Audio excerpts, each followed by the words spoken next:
if you step and look at, obviously we knew there were challenges in Flint, but it wasn't about a fundamental health issue of lead. That came much later in the process. Again, where there are challenges with the water supply and things like that, it's an old system, yes. So we tried to get grant money to the city. We got them a couple $1 million of grant money. We actually got people to donate filters because there was discoloration in the water. And we had those distributed out to people. So we were working all those issues. But it wasn't a public health issue with lead poisoning.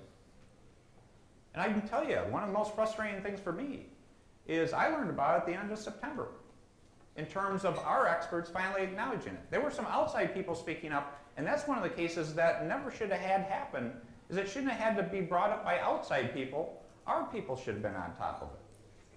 But in terms of our experts coming to me to say they acknowledge there's a real problem, that was the end of September, and I can remember the date, September 28th. I finally said, listen, we got to have a conference call with environmental quality, the Department of Health and Human Services, because again, let's get more than one data point to confirm there's a problem and what's going on. So the interesting part is this call, and it's not interesting, it's angry, is we did a conference call on September 28th. Well, every night, you may not know this, I get homework every night, getting ready for the next day. So I get a briefing, and a lot of times it can be anywhere from 10 pages to 100 pages. So I get a briefing on the night before telling me that there really isn't a problem in Flint, that these outside experts aren't correct. And I get on the call and I push them and they tell me it looks like there is a problem.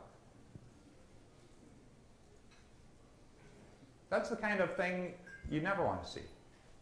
And talk about getting upset, I was upset. Because what's going on here?